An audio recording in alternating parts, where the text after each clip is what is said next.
It's April 1861. The war between the states has begun, and you have been tasked with defending the Confederacy from federal aggression. Can you outwit the Lincoln administration and force a negotiated peace, preserving the Confederacy? Or will the Union force an unconditional surrender and relegate the Southern cause to the scrap heap of history? Tune in as we play Jeff Davis, The Confederacy at War from White Dog Games.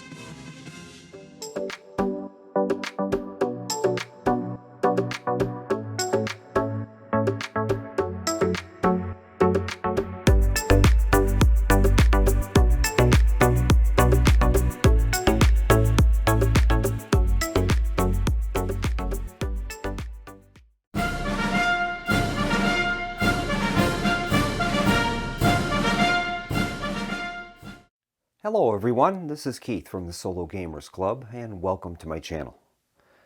Tonight we're going to be playing Jeff Davis, Confederacy at War. This is going to be a playthrough video, so I will not be teaching the game. If you want to learn how to play the game, I'll leave a link in the description, and that will allow you to view a video that I produced earlier, and that'll show you how to play the game. I'm going to attempt to make this playthrough a single video, so we're going to hopefully incorporate the entire game into a single video. If it becomes too lengthy, I will end up editing it down, but I'll make sure I put chapter breaks in the video so that the viewers are aware of when time has passed during the game. I went to Hobby Lobby and I was able to find a set of these burlap bags, and I'm going to use that to have our turn chits placed in. Kind of gives it a neat thematic feel for the Civil War. For this playthrough, the gray dice will be for the Confederate rolls, and we'll use a red and blue dice to track the British and French diplomatic levels. I'll roll those dice. During the setup, the only really optional portion of the setup for the Confederacy is, in this case, Jackson. I've placed him at Manassas. He has 2 counters here. He is an exceptional general, so he's got 2 counters.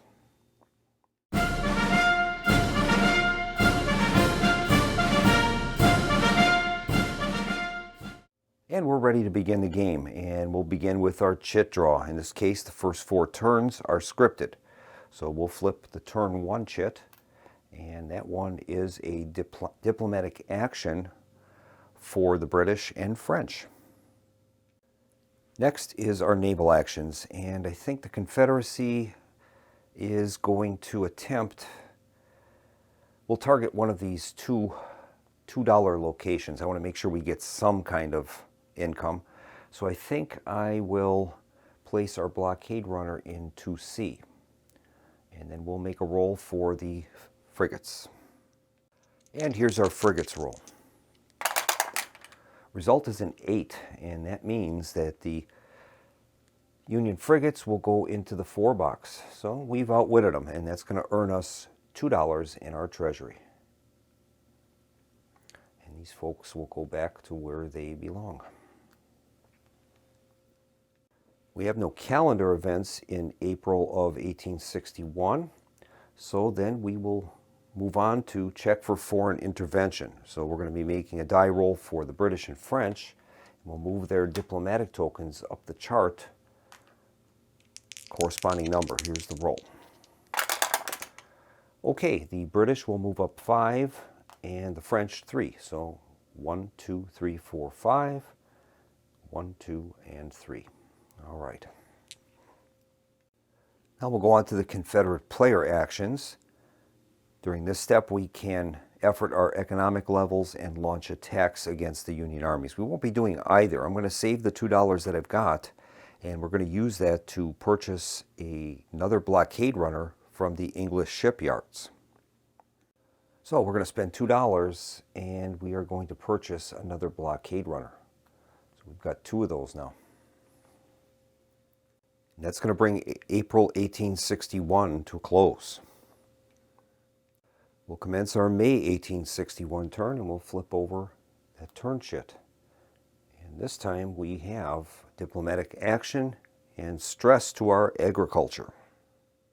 So we'll take care of our naval actions. Now we've got 2 blockade runners and the Union only has 1 frigate. So I think we're going to attempt to use those in boxes 4 and 3.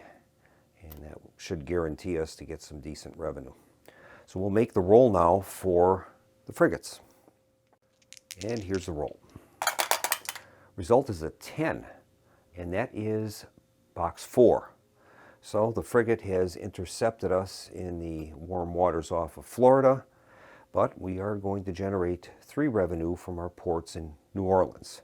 So we'll move our CSA Treasury up to 3, and then the naval forces will return to their bases.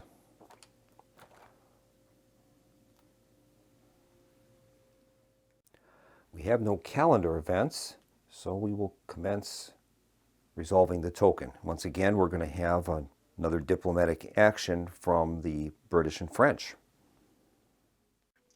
And here's the roll. Both rolled a 2, so we'll be gaining 2 points for each.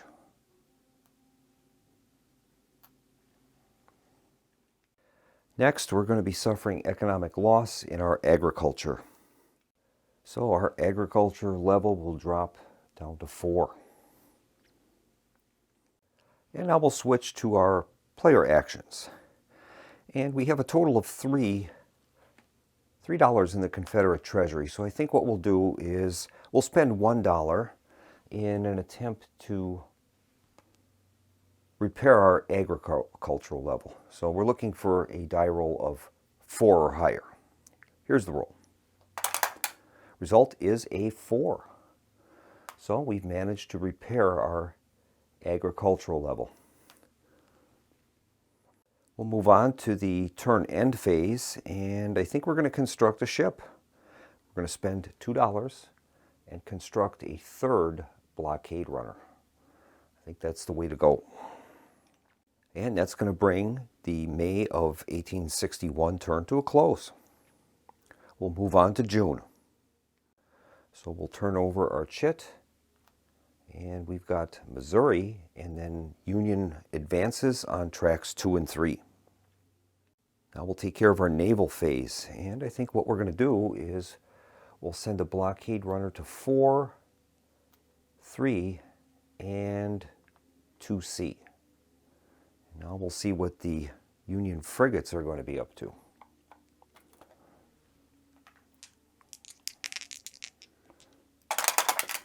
Result is an 8, and that means that the frigates are going to show up off the Florida Keys again. But we are going to gain a total of 5 revenue. So we'll move our CSA marker, Treasury marker, up to 5. And then all these forces can return to their home bases. That was a good naval phase for us. So we'll move on to our player turn chit phase. And specifically, the roll for Missouri. We have the Missouri action in the upper left-hand corner.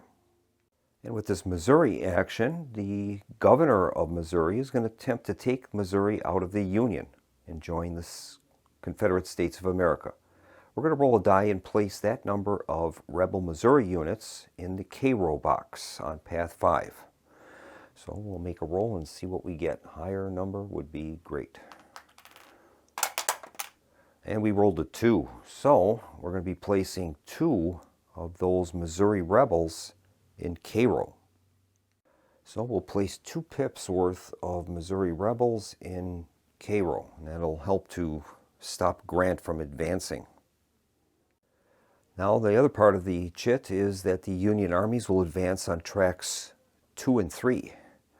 So the Middle Department is going to be launching an attack at Harper's Ferry against J. Johnston. And McClellan's Peninsula Force will also make an advancement towards Yorktown. All right.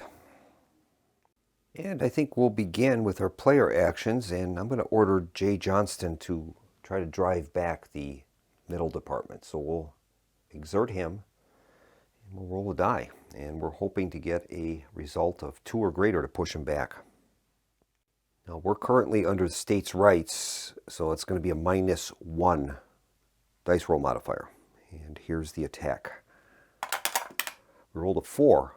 -1 is 3, and we've driven the middle department back. J. Johnston did his job. And now Beauregard is going to attempt to push back the forces at Yorktown. So we will expend Beauregard, and we'll launch the attack at -1. We rolled a 6. That is great, and that is a success, and Beauregard has managed to drive McClellan back to Fort Monroe. That is excellent. And now we're going to attempt to effort some of our economic levels. And I think we're going to begin with an agricultural attempt. So I'm going to use $1 from our treasury. We could be using some of our Confederate government politicians to effort those, but I'm going to try to save those. So we'll make the roll, and we're looking for a 4 or greater. Now, the states' rights bonus does not apply to these type of rolls, only to battles. So we're looking for a 4 or greater. And we rolled a 3, so we failed. And I think we'll spend $1 more and attempt that again. All right, we'll concentrate on the agriculture. And we rolled a 1, so we failed. All right, I think that's all we're going to do in that department. Next is our naval construction. We're going to construct some ships, and we're going to spend $2 and construct our 4th blockade runner. That is awesome. We have $1 left in the treasury. Our choices would be to resupply some of the armies that were damaged, or we can place money in our special campaign budget, but I think we're going to probably resupply some of our armies. I think we're going to spend $1 to resupply Beauregard, so that'll move our treasury down to 0, and Beauregard is going to be back to full supply. I'm always worried about that peninsula track because of the peninsula campaign, and that's if it's successful, that can cause us lots of headaches. Now we can reassign our generals, and I think what we'll do is I'm going to move A.P. Hill from the generals pool, and we'll put him up to Harper's Ferry to help out J. Johnston. And that's going to conclude our June 1861 turn. Next is July 1861. And we'll flip that token, and there's a line cut with several Union advancements, and there's going to be a Union offensive. We'll move to our naval aspects of the turn, and we have 4 blockade runners. This is awesome. We'll place them in the 4, 3, 2C, and 2A boxes. And now we'll see what the Union frigates will do.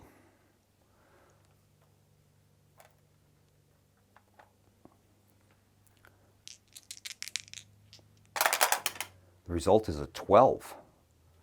A 12 is 2A.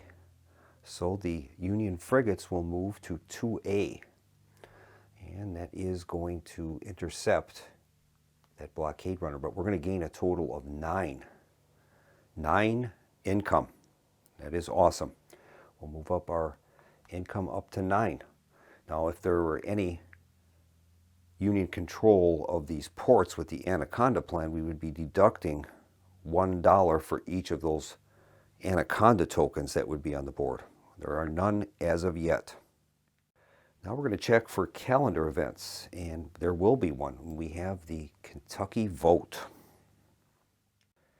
And that says, in July 1861, voters in Kentucky go to the polls for a special election that serves as a referendum on the state's political future. We're going to roll a die. On a 1 through 5, Kentucky will stay neutral. However, on a 6, they're going to join the Confederacy. So here's the roll. Results of 1, so they're going to stay neutral. So now we're going to check for sustained offensive, and there will be one. We've got the symbol on the turn track, and the chit has a yellow 1. So there will be a sustained Union offensive. First part of that token now is a line cut. So we're going to have to determine where that line cut occurs. first roll will tell us the track, and the second roll will tell us the individual space. It's going to occur on track 2, and that is the Maryland and Pennsylvania track. Now we'll make a roll and see where the cut happens. It's going to be in space 3. Space 3 on that track is in the Shenandoah Valley, so we're going to have a -1 additional modifier to any attacks on that path. Now the Union armies with that sustained offensive are going to be advancing on tracks 1, 2, and 5. So McClellan finally got his act in order, and he's advancing against Jackson, Manassas. The Middle Department as well is going to advance once again against Harper's Ferry. And finally, Grant is going to attempt to advance on track 5 from Cairo, but he's having some problems with rebel Missouri militia units. So we're going to spend one of those, and that will stop Grant's advancement. We have one rebel Missouri brigade left. Now we're going to have a sustained Union offensive on track 1. So if we don't push McClellan back, he is going to advance again. So I think what we're going to do is we're going to end up ordering Jackson to launch an attack on McClellan's Army of the Potomac at Manassas. So we're going to spend one of Jackson's stars, and we'll launch an attack on McClellan. Now he is a Virginia general. That's going to give him a +1 modifier on attacks in Virginia. And Manassas is a Virginia location. So in this case, all we have to do is roll a 2 or higher to drive George back where he came from. Here's the roll. We rolled a 3, and that's good enough. So McClellan is driven back into Washington, and we've won the first battle of Bull Run. Next, I'm going to order A.P. Hill to launch an attack on the Middle Department that has advanced into Harper's Ferry. And we'll make the roll. This time we are under a -1 for our line cut. Our supplies are being disrupted, and a -1 for states' rights. So the total would be -2. And I think we're going to commit some Confederate cavalry to this battle. We're going to bring Wheeler in. We're going to spend him, and that'll get us a +1. So right now we are at a -1 overall. And we need a modified result of 2 or greater. Here's the roll. We rolled a 3. -1 is 2, and that's sufficient to drive the Middle Department back to the Maryland-Pennsylvania border. All right. And in effect with that cavalry battle, we actually have to make a roll first. I forgot about that. The Confederacy has 2 cavalry units stationed in the general's pool. Before you roll your die for an attack, you can commit 1 cavalry unit to the battle to achieve +1 DRM. Take the cavalry unit and place it next to the attack region as a reminder. We have to roll a die on a 1 or 2. We return it to the general's pool. It failed to show up. But on a 3, 4, 5, or 6, the cavalry would be expended, and we'd add the +1. So we'll have to make the roll retroactively, and we'll see if the cavalry actually showed up. Here's the roll. They did not. So that's going to change everything. So Forrest never made it, or I should say Wheeler. So in this case, A.P. Hill's attack, which he rolled a 3, and we had a -2, would be just a 1. So in that case, the mobile Middle Department is still there. Well, that's unfortunate with that attack by A.P. Hill. Now our choices are we can launch another attack using A.P. Hill or J. Johnston, but they're at 1 red star. So if we do launch the attack, they're going to be killed in battle, essentially, and that token will be removed from the game. But we have one other option. So the other option is to use our trains that we have in Richmond. And I just noticed I should have had a trains unit to start the game in Richmond. I didn't do that. So we have a trains unit there. What we can do is use the trains to resupply all the armies on one track. Now we have to pay for those, but we can resupply them immediately without having to wait until the Confederate logistics phase. So we're going to spend that trains token, and then we're also going to spend $2, one for A.P. Hill and one for J. Johnston, flipping them to their full strength sides, and we'll reduce our Confederate treasury from 9 to 7. And we're going to try and attack again, this time with J. Johnston. He's going to request Wheeler's cavalry to come in. We'll make a roll and see if Wheeler arrives in time.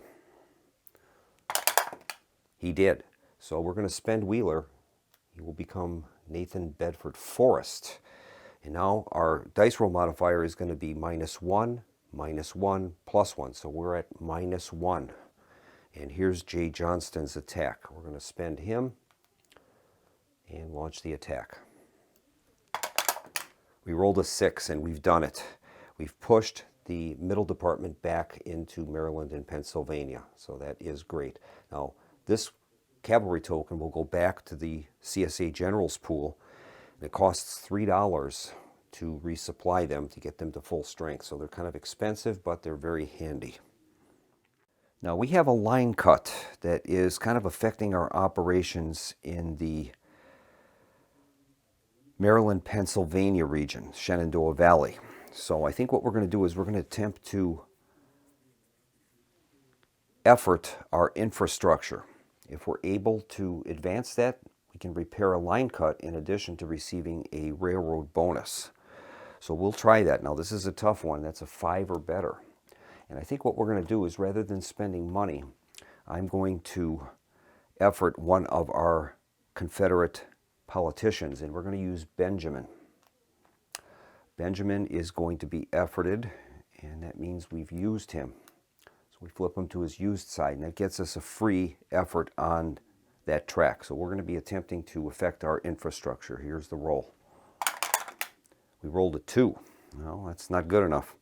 I realized that that was not in the frame, but we rolled a 2. And I think we're going to try that again, and this time I'm going to effort Memminger. And we'll use him to attempt a effort on that railroad, on the infrastructure. Here's the roll. We rolled a 4. That's not good enough. Our treasury is at $7 right now. So I think we will use $1, moving us down to 6, and we'll try that roll again. We need to get rid of that line break. We rolled a 2. Oh boy, I'm having trouble with this. We'll try another one, moving our treasury down to 5. Here's the roll. We rolled a 4. Well, I think we'll try one more, and I will this time use Stevens as a free effort on the infrastructure. So we'll spend him and make the roll. We rolled a 2. Oh my goodness. Well, we'll try another one using the treasury. We're down to 4, and I'm going to get a new die. Okay, here is the roll. We rolled a 4. It's not good enough. Oh boy. I'm going to try one more, and we'll move the treasury down to 3 and try to make the roll. And it's another 4. Damn it. Well, we have $3 left in the treasury, and most of our units are resupplied, so I think we will try one more attempt. And we'll move our treasury track down to 2 and make the roll. It's a 1. I cannot believe this. Well, here's the situation. We have that line cut in the Shenandoah Valley. We've got to get rid of that. That's affecting operations on that track. Now, this is going to be a sustained offensive this year from McClellan. He's going to try again for Manassas. So that's going to spend, we're going to have to counterattack there, and Jackson will have to spend his second counter. We're going to need money to reestablish his supply. So we need to clear the line cut. I'm going to employ the slave labor to do so. And that'll use up 1 pip of our slaves. And every time we use them, unfortunately, that will drop the diplomatic relations with both Britain and France. Britain had abolished slavery in the early 1800s, so they don't have any use for that, and that affects the diplomatic relations. So we're going to drop the British and French diplomacy down 1, and we'll make the roll and see if we can clear the line cut by efforting our infrastructure. Here's the roll. We rolled a 2. Should only be a 1 in 3 chance of getting this, but I've rolled much more than that. We'll try another attempt using the slaves. The slave token is removed, and we'll move our diplomatic markers down 1 more and see if we can clear this. Here's the roll. We rolled a 5, finally. All right, so we have efforted our infrastructure level. That will allow us to clear the line cut. We'll get rid of that, and then we can tip this counter and gain the benefit, and that will be a trains unit. We'll add that to Richmond. All right. And so we will unrotate that since we've taken the benefit there. And I think that's all of the efforting we're going to do. We'll move on to the end phase, and we check for Union despoliation. There will be none, but now we have the sustained offensive, so that means that McClellan is coming for us once again. And he's moving into Manassas. So if it ends, if the turn ends with McClellan in the space, that space would be despoiled. Now, when they take these sustained offenses, we can respond with a normal attack. So I'm going to use Jackson's second counter. We'll invert that, and we'll launch an attack on McClellan. And I think we're going to request Jeb Stuart to show up at the battle. So Jeb is coming, and we're going to make a roll and see if he arrives in time. He did not. We rolled a 2. So Jeb will go back to the force pool, and now we're going to be at a -1 dice roll for this attack. We need to get a final roll of 2 or greater. Here is the roll.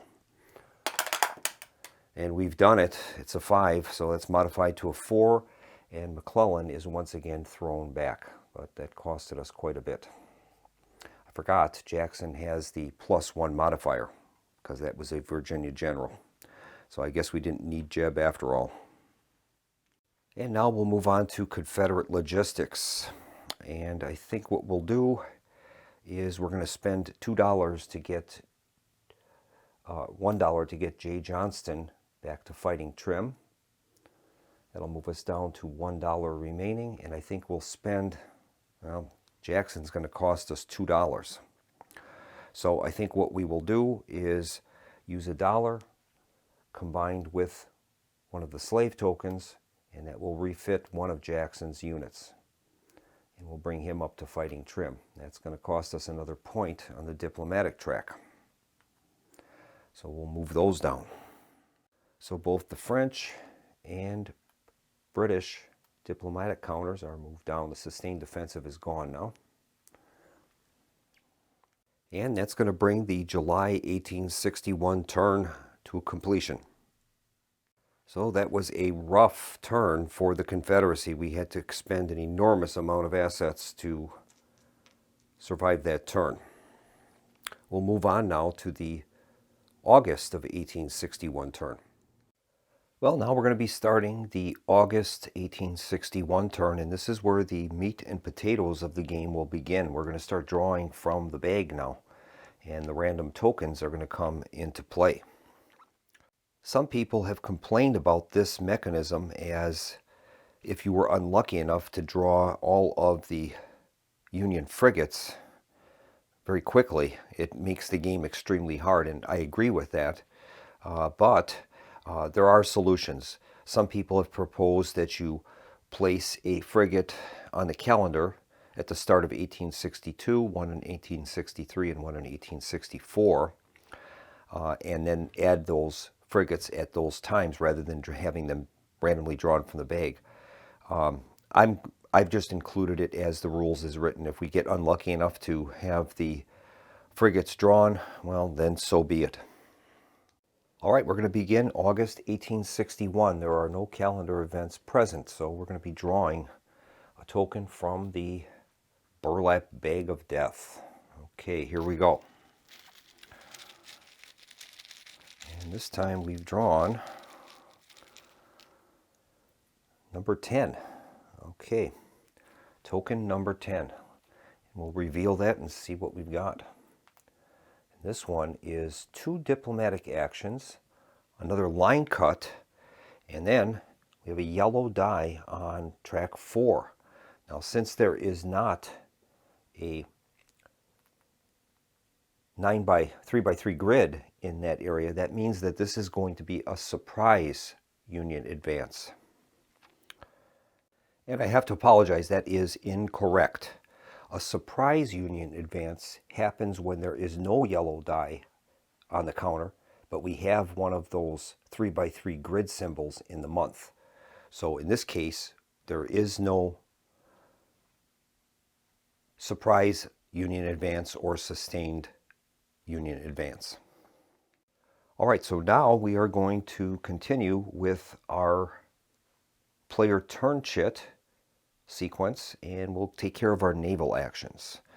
Now, we've got 4 blockade runners, which is awesome, and that to me is a very important part of the game, because without money you can't win a war, that is for certain. So I'm going to place my blockade runners in those following boxes, and then we'll make a roll and find out where the Union's lone frigate will deploy. Okay, here's the roll. Result is a 7, and that is going to go to location 4. So they've intercepted us off the coast of Florida.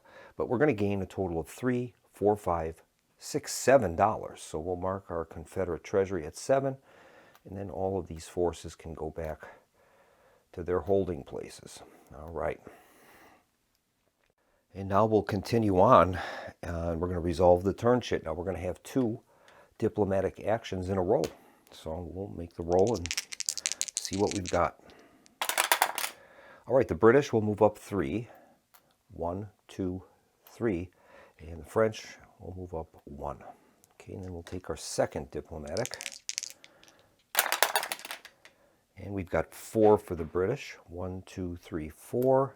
And 6 for the French. 1, 2, 3, 4, 5, 6. So we've kind of made some progress in those areas. If we can get them to the foreign intervention box, those units will be placed into the general's pool, and we'll have 2 extra armies.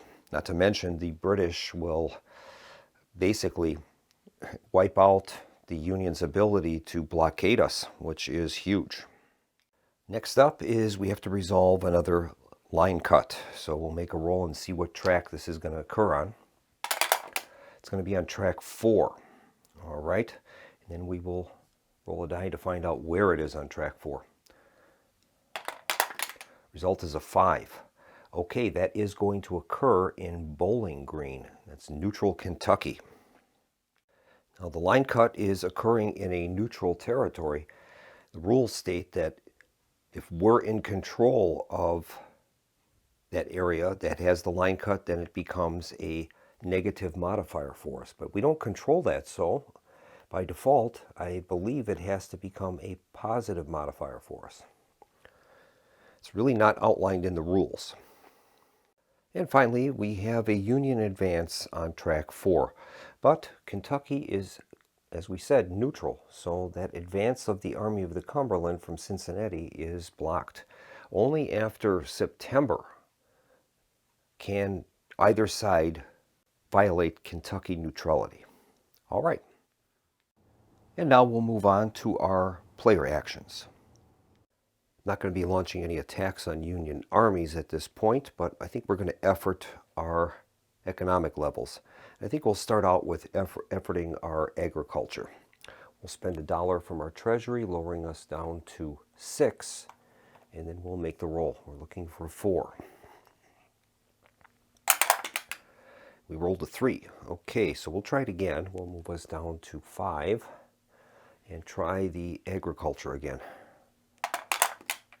And we've rolled a 5, so we've successfully improved our agriculture, and we can take the benefit there if we choose, and that is a defensive works. And we're able to place that defensive works on any army that we choose. And I think we're going to place that in Harper's Ferry. So we'll place that defensive works in Harper's Ferry. Now what that defensive works does is that prevents a Union advance into that location. Now since we have efforted the agriculture and taken our bonus, we turn it back to normal position. Now we are able to raise taxes, and it says after any economic bonus is earned, you may reduce any economic level by 1 to add $1 to the treasury. You're raising taxes on the suffering people. I think we'll do that. So we'll move our agriculture level back down to 5, and we'll gain $1 in our treasury. And I think we will attempt to do the same thing with the manufacturing. We're going to spend $1 and make a roll. We're looking for 5 or 6. That's a failure. We'll try another one. We're down to $4. And we've rolled a 6. So we have successfully efforted our manufacturing, and that can earn us a bonus. This time it's an artillery unit. And what this artillery allows us to do is we place that on any army that we choose, and we can spend that after we roll the die to raise the die roll by 1 or lower the die roll by 1. And I think we're going to place that artillery in Yorktown with Beauregard. And as we receive the bonus, we'll turn that right side up. All right. And we'll move on to our turn end phase. There's no Union despoilation, no sustained offensives. We're not going to construct any ships. We've got all 4. There's no U.S. railroad repairs. And then we'll deal with Confederate logistics. And I think what I'm going to do is I'm going to spend $3. That'll move us from 4 down to 1, and we're going to refit this cavalry unit, making Wheeler back up to full strength. We have $1 remaining, and I think we're going to, we'll check our forces here. Those are full strength. Jackson is not at full strength. Well, we're going to spend $1, and I'm going to use 1 slave pip, and we're going to refit Jackson. He costs 2 because he's a Virginia general, and then that slave token is removed. And that's going to complete August 1861. We'll move on to September. So it's September 1861, and we'll make our chit pull and see what we get. Now there's going to be an action here. It's called Kentucky Raid, and we'll read about that a little later. Here is our draw.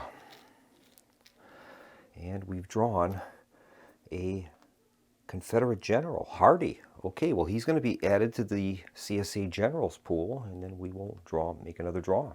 Okay, that was good. Here's our next draw.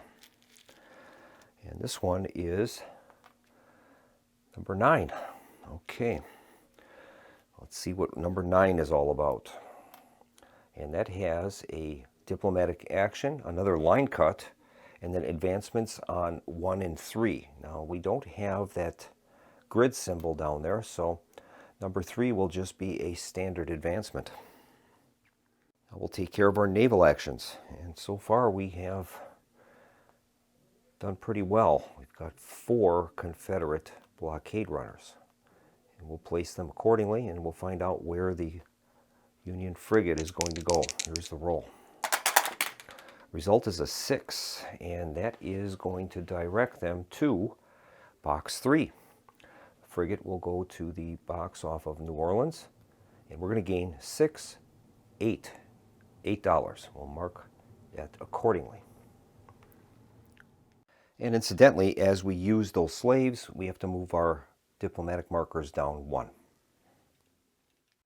Now we have a calendar event, and that is called Kentucky Raid 11.1.3, so we'll read that.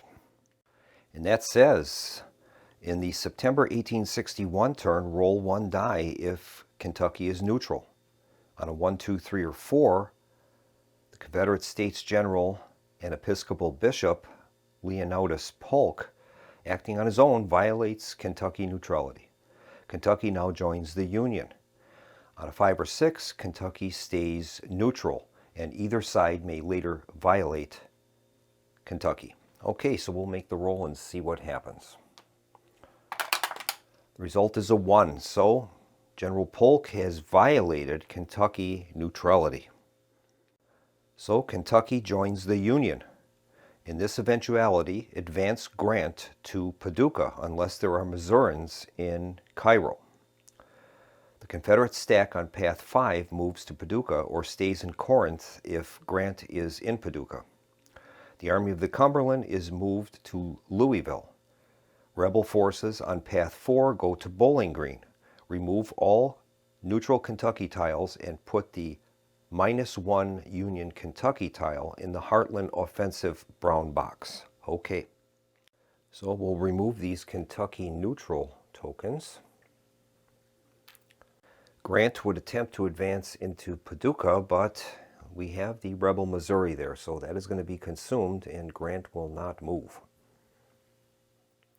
Our Confederate stack on that track, led by Van Dorn, is going to move into Paducah. The Army of the Cumberland will move into Louisville. Rebel forces on Path 4 will move into Bowling Green. And then we're going to add the Union -1 Kentucky token in the Heartland offensive brown box. So that's going to go there. So A.S. Johnston is going to move into Bowling Green, but now the line cut becomes a negative line cut for us. It's under our control. All right. So we had some very large developments in the Western Theater. Now we have to resolve another line cut, and we'll see where this occurs. Okay, we'll make a roll for the track. It's going to be on track 1. Okay, and the line cut is going to occur in number 1. All right, 1 on track 1. And that is going to be in Hanover County. That is not good, and that is in Virginia territory, so we have another line cut to deal with. Okay. And finally, the Union advances will occur on tracks 1 and 3. So McClellan is coming again on Manassas. And then on number 3, McClellan is moving up the peninsula into Yorktown. We have an artillery piece there, along with Beauregard. All right. Now it is our player actions, and we can make our attacks on Union forces. Well, we've got line cuts on track 4 and on track 1, so it's going to make attacks there a little bit more difficult. All right, we're going to make an attack. General Jackson is going to attack McClellan at Manassas. I'm going to commit Jeb Stuart. We'll make a roll and see if Jeb shows up for the battle this time. We need anything except a 1 or a 2. Rolled a 3, so Jeb is in the battle. Now he is a Virginia general, so we're going to gain +1 for Jackson being a Virginia general, and Stuart +1 for cavalry and +1 for Virginia general. So we will make the attack. Now we're at -1 for states' rights and -1 because of the line cut. So it is an even roll. We're looking for a 2 or greater. And we've done it. We've got the 2. That will force McClellan back, and the cavalry unit will go back to the force display. All right. Now I think we're going to have Beauregard launch an attack on McClellan. We have artillery available. So we've flipped Beauregard. Now this track here is, all we have there is the -1 for states' rights. So all we need is a 3 or better to drive McClellan back, and we can use our artillery if necessary. Here's the roll. Result is a 1. Oh, wow. That's great. So in this case, we have 0. We can't bring it up using the artillery, so Beauregard is failed in his attack. It's amazing. And I think we're going to use the trains to resupply Beauregard, and we'll make the attack again. All right, we're at -1. And we rolled another 1. Wow, that is awesome. Well, General Beauregard, I think, is going to be demoted. Well, I think that's all the attacks that we're going to do, and I think we will move on to the turn end phase. We'll begin with Union despoilation. So McClellan's advance on the peninsula is going to despoil that location. So we're going to have to retreat to Williamsburg, and McClellan has taken control of Yorktown. Incidentally, the artillery moves with the formation. Next is Confederate logistics, and we're going to spend $1 to resupply Beauregard. All right. Next, I'm going to spend $3 to resurrect the cavalry unit that we used. That'll move us down to $4. And then that cavalry unit goes back to Stuart's side. And then we're going to, Jackson should have been flipped from that attack that we made. So we're going to spend $2 and reconstruct him. That leaves us with $2 in the Confederate track. And I'm going to place both of those $2 into the special campaign budget. So we're going to spend the $2 and put that into the special campaign budget. All right. And that is the end of the turn. And we will commence now October 1861. And we'll begin with a turn chit draw. Okay, this time we draw number 7. Okay, tile number 7. Let's see what that one's all about.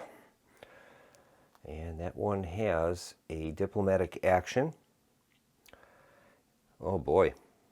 That's going to be a loss on the railroads, the industry, and the farming. Wow.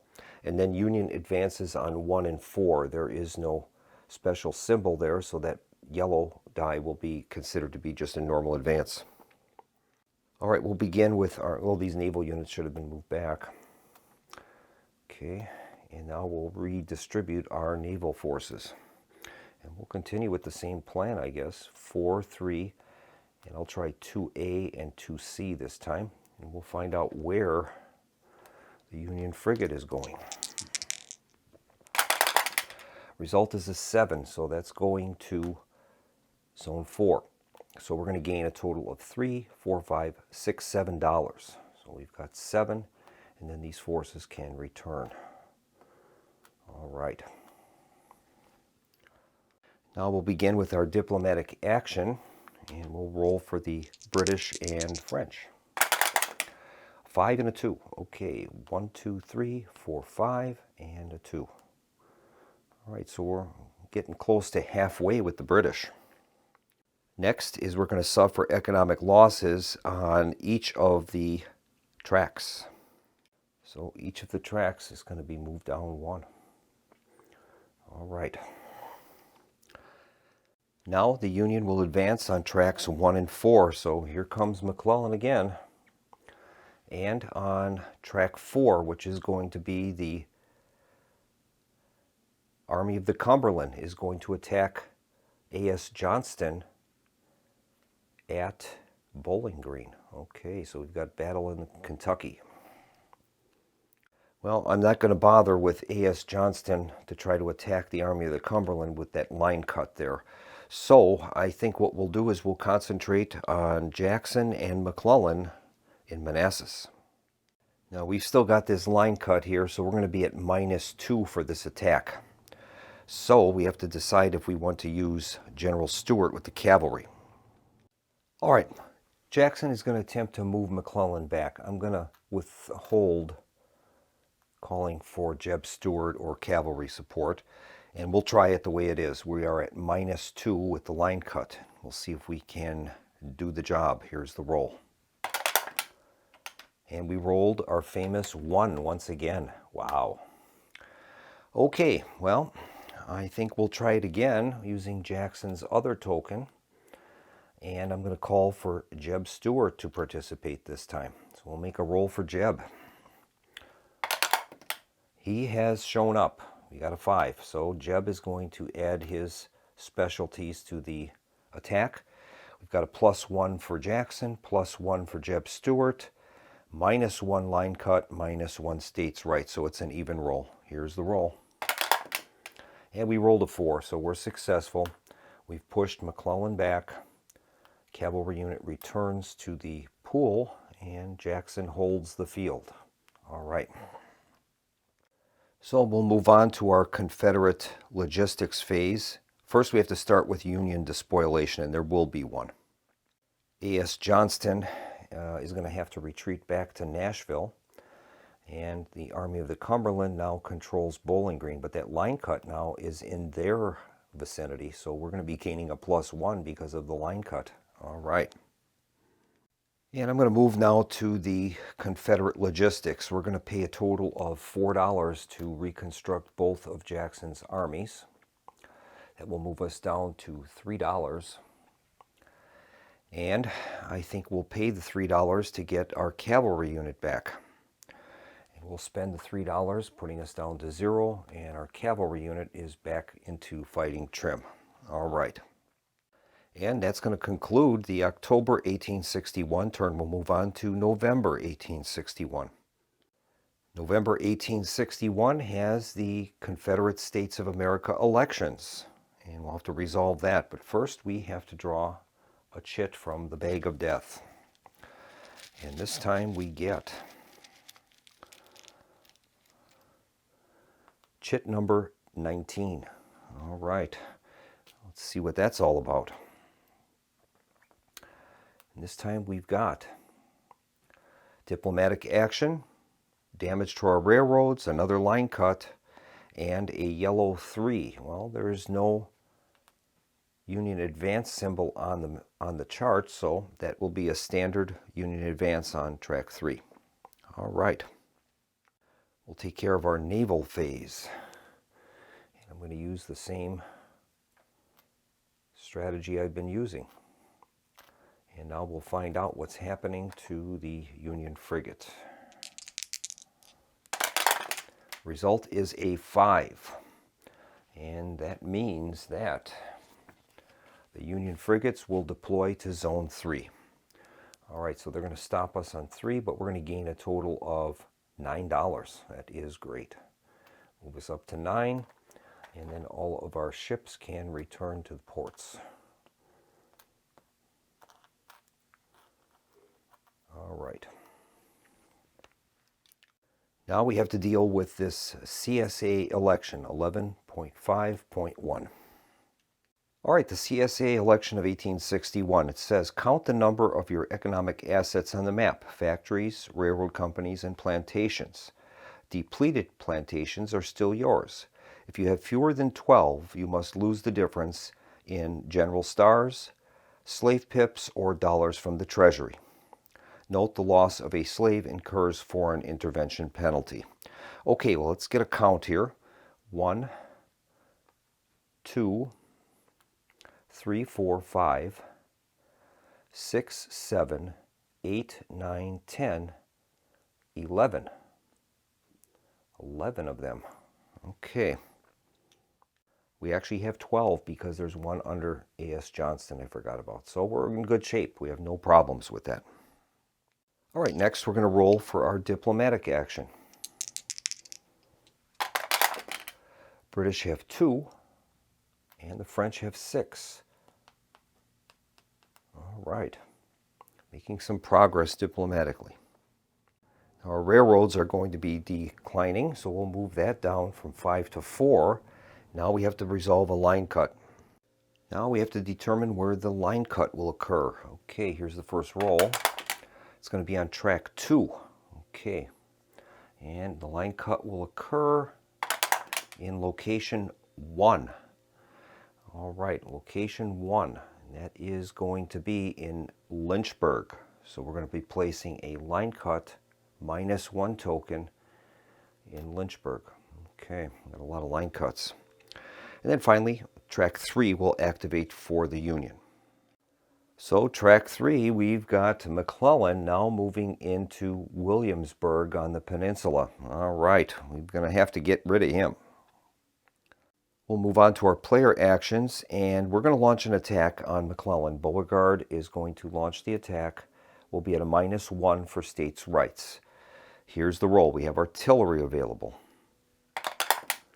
And that time we rolled a 5. What do you know? So we've managed to push McClellan back into Yorktown. All right, so that's good. And now we're going to attempt to effort some of our resources. And I think we're going to start out with the infrastructure. We're going to try to get that line cut repaired. So we're going to pay $1, moving us down to $8. And we'll make the roll. We need a 5 or 6. And we've got a 5. What do you know? So we moved it up, and we're able to repair a line cut. And I'm going to repair the line cut in Hanover County.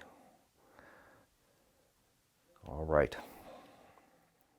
And I think we're going to try that same track again. And we're going to pay $1, moving us down to $7. And we'll attempt to move up and get another line cut repair and a train. If we can get the 5 or 6, here's the roll. And that time we have a 5. Wow. All right, so we've managed to do it. We can repair another line cut. This time I'm going to repair the one in Lynchburg. All right. We're making some progress for a change. Now, that also awards us the ability to get a bonus. And we're going to gain another train in Richmond. So we've got 1 train there. That's great. So we have successfully achieved our bonus. I'm going to also tax. Now this is important. I read through this kind of carefully, and I think I'm interpreting it properly. If you carefully read 9.4, raise taxes, it says after any economic bonus is earned, you may reduce any economic level by -1 to add $1 to the Treasury. So we have to earn an economic bonus in order to reduce an economic level. It does say you may reduce any economic level, but you have to earn a bonus first. So I think what I'll do is I'm going to tax using that infrastructure. That will allow us a chance to move it up again in a future time, and we'll gain $1. That'll move us up to 8. All right. And I think we're going to continue with these efforts, and I'm going to try the agriculture track. And we need a 4 or better there, so we'll move us down to 7 and pay the $1 and roll. We rolled a 3, so we'll try it again. That moves us down to 6, and we'll make another roll. Another 3. Okay, we'll try one more, moving that down to 5. And we rolled a 4 that time, so we were successful. We'll move that up to 5. All right, that leaves us with $5 left in the Treasury. And I think that's as far as we're going to go. And we'll move on to our turn end phase. We have no Union despoliation. There's no sustained offensive. And we'll move on now to Confederate logistics. I'm going to spend $1 to, moving us down to $4 to reconstruct Beauregard in Williamsburg. And we'll make sure all of our other units are in good shape. They are. Okay. All right. Now we've got Grant now is going to be moving down the Mississippi, so I think we're going to transfer General Hardee to help out Van Dorn in Paducah. All right. Now we have $4 remaining in our treasury, and I'm going to transfer all of those to the special campaign budget. So we'll move that up to 6. Those special campaigns will be kicking in, I would think, soon. Well, before we begin the December 1861 turn, I have a correction. I went through the footage and I noticed that I accidentally placed the frigate on the wrong port, and I got an extra $1 I shouldn't have, so I'm going to reduce my special campaign budget down by 1 to 5 to account for that.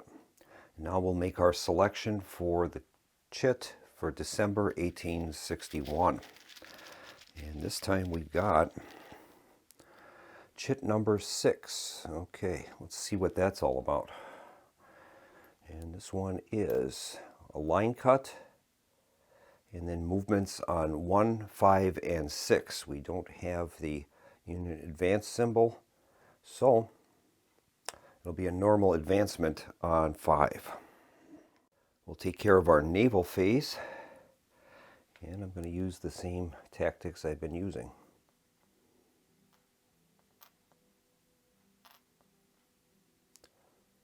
And we'll make a roll for the Union frigates.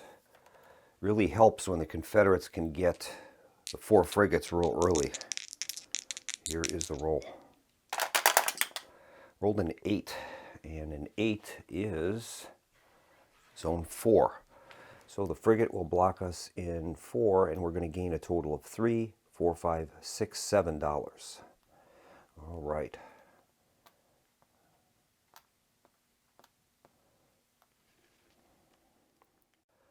All right, now we're going to resolve our chit, and we have to resolve a line cut. So we'll figure out where that line cut's going to occur. It's going to be on track 1, and it'll be in location 4, and that's going to occur at the Rappahannock. So we'll place a negative line cut marker on the Rappahannock, and the Union armies will advance on tracks 1, 5, and 6. So McClellan is coming for us again, going after Jackson. Zone 5 is going to be Grant going into Paducah. And now we've got a 6 there, and that's going to bring on a Union army at Ship Island. That reads for Army of the Gulf. If there is no Union army on path 6 and the turn chit has a red 6 die on it, place the Army of the Gulf tile in Ship Island. This activates the Union forces on path 6. From now on, any 6 die on the turn chit will move the Union army forward in normal fashion. Note that any red 6 die on a turn chit always functions as a sustained offensive on path 6. So place the sustained offensive tile in the month box with that turn chit. Well, in this case, it's not a red 6, so then we will not be placing that army on Ship Island. It has to be a red 6. And now we can commence our attacks on Union armies.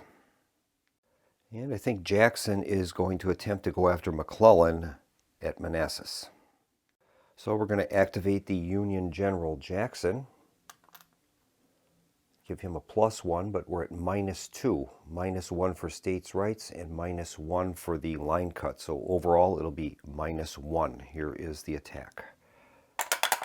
We rolled a 6, so we're successful. And we've pushed McClellan back to Washington. That's great. Well, now we have a tougher choice to make here, and that's to whether or not we want to go after Grant or not. We've got Hardee and we've got Van Dorn.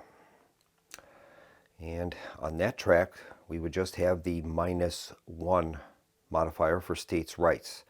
So I think what we'll try is I'm going to activate Hardee to attack Grant. And we're going to call for some cavalry, and I'm going to see if we can bring in Wheeler.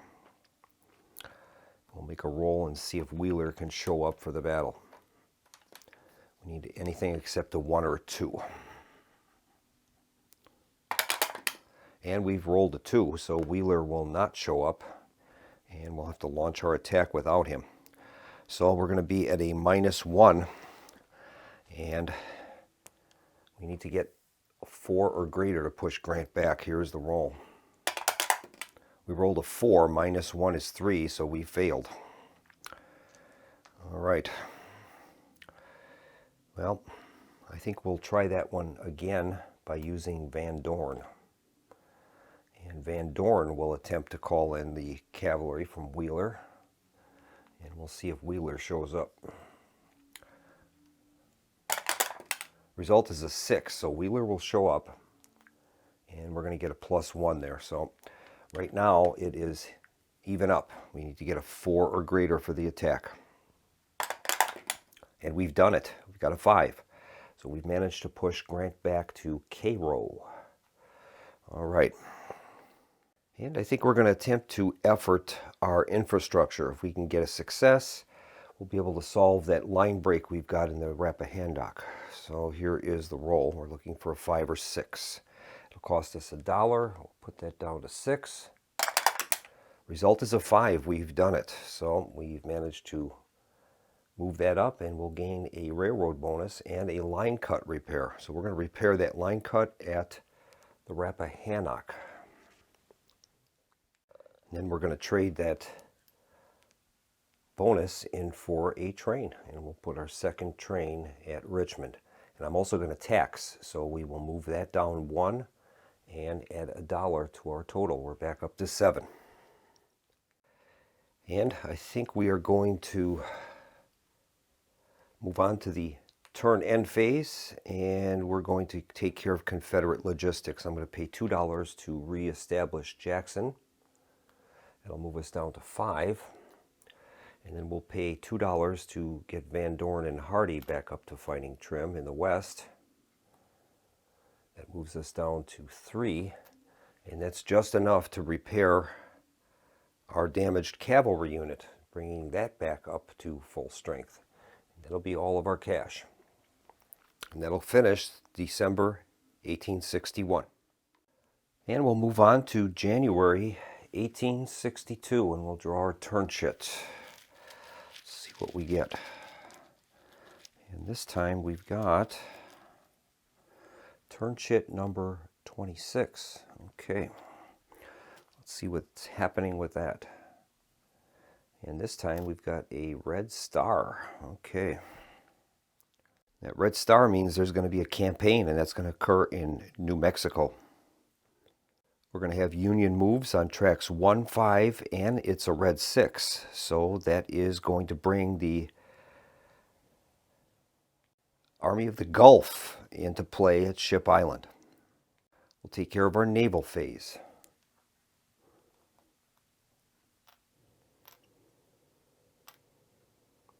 And here's the Union naval roll for frigates. And they rolled a 9 that time.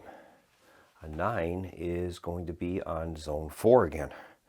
So we're going to get our $3, $4, $5, $6, $7. Move that up to 7 and return our ships to port. So we're going to commence the New Mexico campaign, and that is, we need a 12 or better to win that New Mexico campaign. That's tough. We can use any money that we've built up in the special campaigns budget. Now, if we're able to win that, it says if you won and the unmodified die roll was an 11 or 12, the Mormon revolt occurs. Put the Mormon rebels tile in the New Mexico box along with the campaign success tile. It gives you a victory point at the end of the game. All right. Well, I'm not going to invest, I think, a lot in the New Mexico campaign. We don't get a lot from it. I think I will put $1 in, and from our special campaign budget, moving that down to 4. And then we can make the roll. And if we're able to get a result of 12 or greater, we'll win the campaign. Here's the roll. +1. We rolled a 10. Well, that's not enough, so we have lost that campaign. So we'll mark the New Mexico campaign with a campaign failure token and then move our next campaign up to the Peninsula campaign. All right, those red ones are special campaigns. Now the Union armies are going to move on tracks 1, 5, and 6. So McClellan is coming after us again. Grant is coming after us again. And now the Army of the Gulf appears in Ship Island. That was a red 6. So that army is now active. And now we can launch our attacks. And I think once again Jackson is going to counterattack McClellan. So we will flip him over. And right now we're at a -1. That line cut was dealt with. So -1. Here's the roll. We rolled a 2. Okay. That is a failure. I think Jackson is going to try that again. And here's his attack at... Oh, wait. We should be getting a +1 for Jackson being a Virginia general. That's correct. So in this case, we got a 2. McClellan is pushed back, and we've saved that other use of that army. That's great. And now we have to decide what we want to do with Grant. Grant is a lot tougher to deal with, that is for certain. I think we'll have Hardee try it. We're at a -1, so we're looking at a 5 or 6 here. I could try to use the cavalry again. It's kind of expensive, but I think we will. We'll see if Wheeler shows up for the battle. Anything except a 1 or 2. Rolled a 4, so Wheeler is in place. It's going to give us a +1, and that will counteract the -1 for states' rights. So we're looking for a 4, 5, or 6 to win the battle. And we failed. So this counter goes back to the board. And we have to decide if we want to have Van Dorn try the attack. I guess we will. Van Dorn will try it without any cavalry support. So we're looking at a 5 or 6 in this case, -1. And we failed. All right, well, the Union is going to make some advances at Paducah. And I think I'm going to go right to the turn end phase, and we'll start with the Union despoilation, and that is going to occur at Paducah. So Hardee and Van Dorn will have to retreat to Corinth, and Grant holds the field. I think we'll move on to Confederate logistics. We're going to resupply Van Dorn and Hardee in the west. That'll cost us $2. Moving us down to 5. And then we'll resupply Jackson. It'll cost $2 for Confederate general. Leaves us with $3. And I think we'll spend that to resupply our cavalry force, and that will be all of our money. And that'll end January 1861. And we'll begin February 1862 with a chit draw. Let's see what we get this time. And we've got token number 43. Okay, let's see what that is. And that one is damage to our manufacturing, and then moves on 1, 4, and 5. It's a yellow 4, but there is no Union offensive symbol there. Okay. We'll go back now with our naval phase. And we'll see where the frigates are going. They rolled a 4, and that means that the frigate is going to Zone 3. So they've stopped us outside of New Orleans. We're going to gain $4, $5, $6, $7, $8. All right. Pretty good haul. Those blockade runners early in the game are vital. All right, we're going to sustain damage to our manufacturing. That will go down 1. And then the Union is going to move on tracks 1, 4, and 5. So McClellan is coming once again for us. Track 4 is going to activate, and that will be the Army of the Cumberland. And they're going to move into Nashville. Now they have a line cut occurring in their territory. And finally, Zone 5 is activating again, and this time Grant is coming into Corinth. All right, now we have a railroad company there. Well, now it's our attack Union armies phase. And And I think we're going to begin with Jackson launching another attack on McClellan. All right. And we'll begin with that. We are at a -1. Here's the roll. It's a 5. Actually, we were 0. Jackson, again, is a Virginia general that would counteract the state's rights. So we've done it. McClellan is pushed back. Jackson holds the field at Manassas. Well, we've got an advancement of the Army of the Cumberland into Nashville. Now, Nashville has a factory there, so that's an important location for us. I think we're going to have to try activating A.S. Johnston for the attack. Now, the Union has a line break, so we're going to be gaining +1 for their line break in Bowling Green. So that'll be a 0 modifier because of the state's rights. We'll try it. We need a 3 or better. We failed. Oh boy. Not good. We have trains available. I think we're going to use our next attack to attack Grant, and I'll use Hardee to do that. Currently we are at a -1. We need a 5 or 6 here. I think we're going to have to try to bring our cavalry in. I'll use Wheeler again. We'll see if Wheeler shows up. He does. So we'll flip him, and we're going to gain a +1. So it'll be an even roll. We need 4, 5, or 6 to move Grant back. And we failed. So the cavalry unit returns, and we've got one attack left. That would be Van Dorn. I think we're going to have to try it.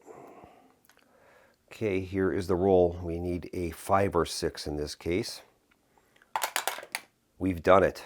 Van Dorn's attack was successful. We've pushed Grant back, and we're going to hold the field in Corinth, but now we got to decide what's happening in Nashville.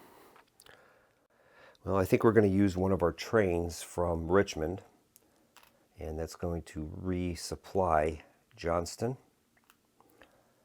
And then we can launch the attack on the Army of the Cumberland. And I have to decide if I want to use another cavalry unit. I think it's important enough, with that being an industrial center, we'll do it. I'm going to bring Jeb Stuart in. We'll see if Jeb arrives in time. And we got to make a roll. He did. So Jeb is at the battle.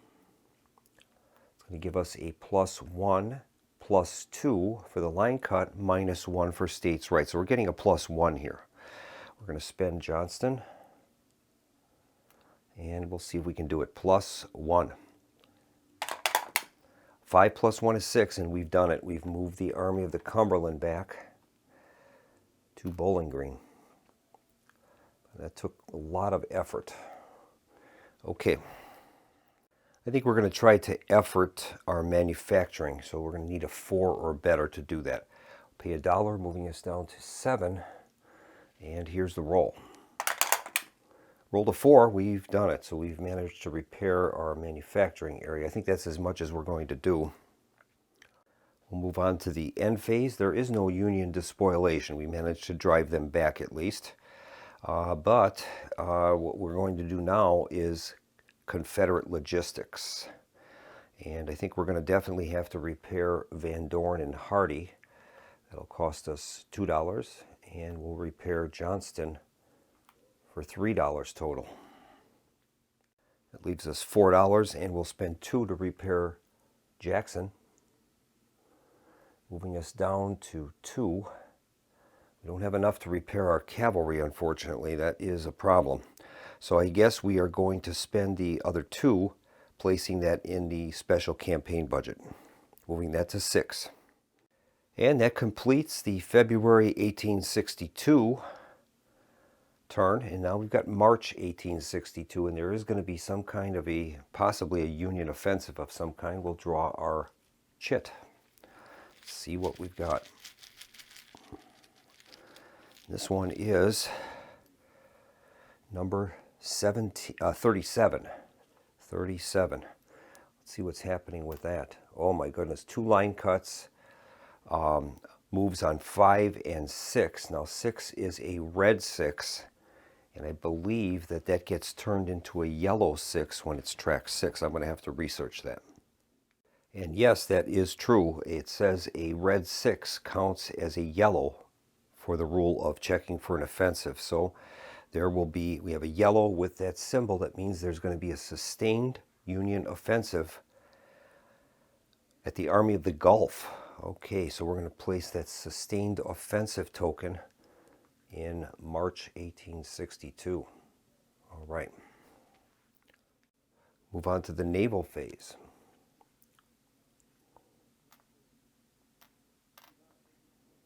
Okay, we'll see where the frigate is going to deploy.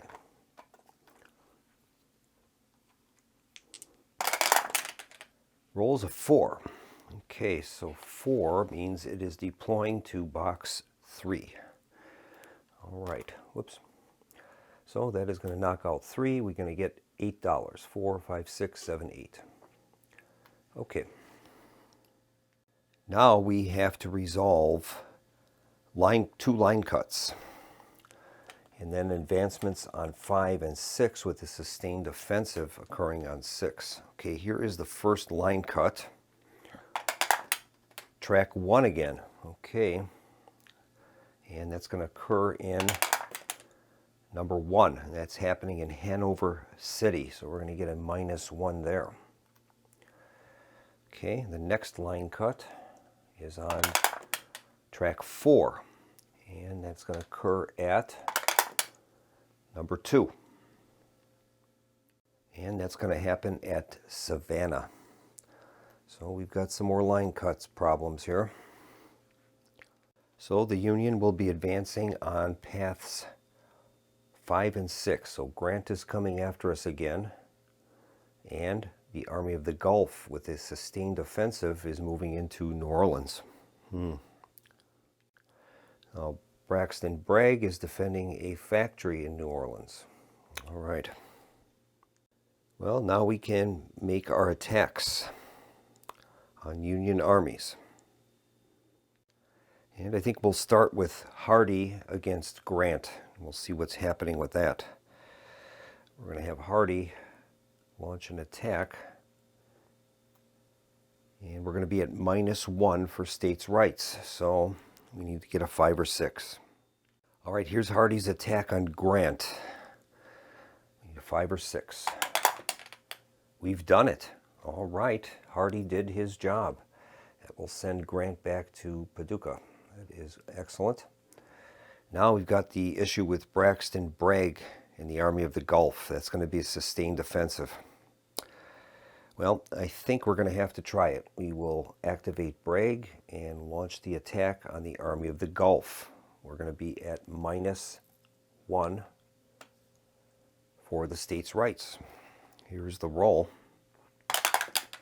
Rolled a 2. -1 is 1, so Bragg has failed. Our choices would be to use a train and resupply him to launch another attack. Well, I guess we will try it. So I'm going to use that trains token to resupply Bragg. And that's going to cost us $1.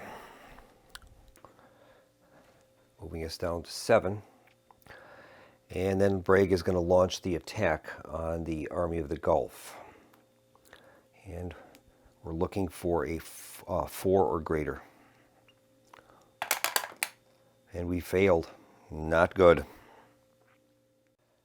Well, we've got $7 in the treasury, and I think we're going to try to effort at least one attempt at getting our agriculture. And that would give us a defensive works. We need a 4 or better, so that'll cost us $1. Down to 6. Here's the roll. And we failed. Well, I don't have enough money to do that, so because we have to resupply our armies. So we're going to move into the turn end phase. So we're going to move to the end phase, and we'll start with Union despoilation. The Army of the Gulf has moved into New Orleans, forcing Bragg to retreat to Port Hudson. That means that the factory is now turned into a Union base. and we can't attack Union bases. Now we move on to the sustained offensive, and that means the Army of the Gulf is now moving into Port Hudson. We can launch an attack, otherwise the despoilation will occur. I think at this point we will just surrender Port Hudson. Bragg is going to retreat, and Army of the Gulf takes Port Hudson. We'll move on to Confederate logistics. We're going to resupply Bragg. That'll cost us 1. And then we're going to resupply Hardee. That'll be another 1. Moves us down to $4. Now the Peninsula Campaign is going to be coming up. The next time there's a campaign, McClellan is going to attempt to move towards Richmond. Right now we've only got Beauregard and an artillery unit present there, so we're going to have to worry about that at some point. I think I'm going to reassign Hardee to the Red River. All right, that means Grant's going to be moving down at a quicker pace. Okay. We have $3 left, $4 in our treasury. So I think I'm going to spend 3 and we will reconstruct our cavalry unit, getting Stuart back into fighting trim. And I'll place $1 that we have left over into the special campaign budget. That'll be the turn. We'll move on to the April 1862 turn, and that's another Union offensive symbol on that. Here is the chit pull. This time we've got chit number 5. Okay, let's see what that is. And this one is diplomatic action, damage to our factories. Union advances on 1 and 5, and in this case 5 is going to be a sustained offensive. So we'll place that sustained offensive token out, and we'll take care of our naval phase.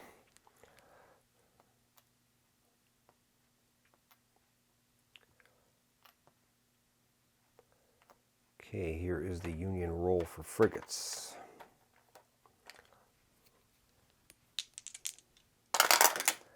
They rolled a 9, and that means that they are going to zone 4. So they've blocked us there. 3, 4, 5, 6, 7. $7. All right. And we'll begin resolving the turn chit, and that's going to be a diplomatic action. Make a roll for those. Both are going to advance 2 points. Okay.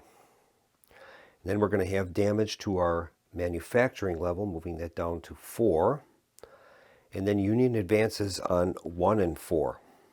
So we'll have a Union advance on 1 at Manassas, and a Union advance on 5. 5. That's going to be Grant. And that's going to be a sustained offensive, matching up against Van Dorn in Corinth. All right. Well, these Union advances, either sustained or surprise, are becoming much more prevalent. This is tough. I think we're going to go to player actions now, and we're going to make an attack on McClellan at Manassas. And incidentally, when the Union captured the factory at New Orleans, we should have dropped our manufacturing level down 1 for that. So we're actually down to 3. Jackson is going to attempt an attack on McClellan. He is a Virginia general, and we're going to be at -1 for the line cut, -1 for states' rights. So overall, we're -1. All right.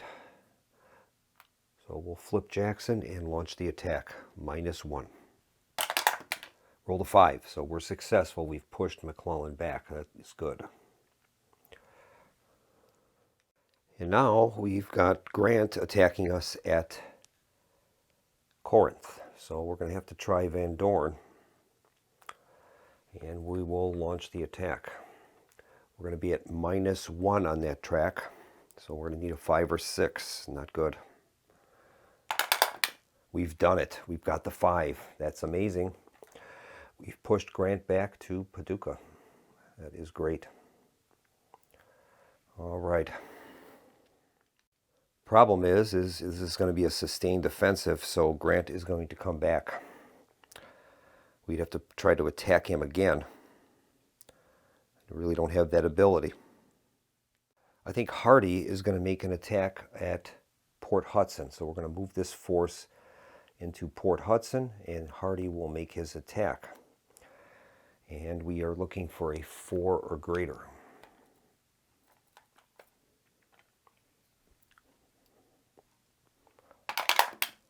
And we've done it. We've pushed the Army of the Gulf back. That is great. We've retaken Port Hudson. And we're going to need to try to effort some of our industries here. I think we're going to make an effort against the manufacturing. So we're going to need a 3 there. And instead of spending money, I'm going to start using some of our politicians. So we'll use Seddon. That'll give us a free effort, and we need to get a 3 or greater. We've done it, so we've moved that up 1. That's great. Okay, I think we're going to do that again. This time I'm going to use Watts. And we need a 4 or better now. And we rolled a 1. Okay, that's a failure. I think we'll try another one, and this time I'm going to use Reagan. Okay, we need a 4 or better. We've done it. We got a 6. So we've managed to push that back up to 5. That is great. All right, now we got a line cut occurring in Hanover County, so I'm going to try to get rid of that, I think. We are going to use $1, moving that down to 6, and we'll try to effort our infrastructure level. Here we go. Rolled a 2. I'm going to try one more. Move us down to 5 and make the roll. And we failed. That's a 3. Well,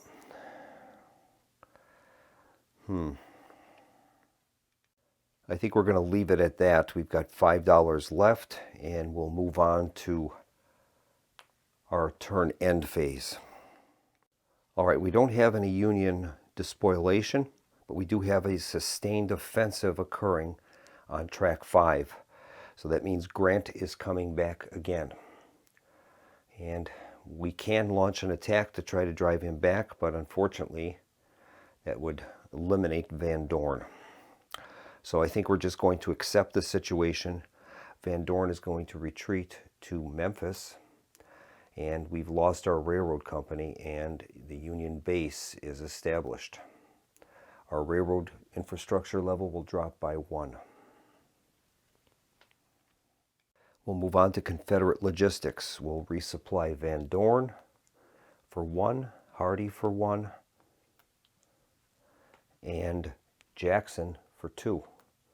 That'll cost us a total of $4. That leaves us with $1 left. And I think I'm going to transfer A.P. Hill from Harper's Ferry, move him to Memphis to help out Van Dorn. Grant is making a lot of progress. We've got $1 left, and I'm going to add that to our special campaign fund, I think, moving us up to 8, and that will end the return. Now, there is an option called Davis Revolution. The game begins with -1 states' rights tile in play. Since you are playing as Jefferson Davis, it's your job to sweep aside that -1 and implement the Davis Revolution. You can try this once per turn only if there are at least 2 U.S. base tiles on the map. We pay $2 and roll a die, and we add the number of U.S. base tiles on the map. If the modified die roll is a 6 or higher, the states' rights tile is removed. So that's something we might want to think about in the future. All right, we're going to move on now to May 1862. I think what I'm going to do is I'm going to play several turns, and I'll return back putting that on camera after we build up a few turns, and I'll show you what has transpired. This way we can kind of push the game along without having it to be too long. What I'll do is I'm going to include a wave effect to show the passing of time in between the segments, and then the viewers will know that when they see that wave on the screen, that time has passed. Now, I was going to advance, but we ended up that we have a campaign occurring, and this is going to be the Peninsula campaign, so I believe I'm going to film this. I ended up doing the naval phase. We ended up with $7 in the treasury, and there will be a sustained Union offensive on track 5.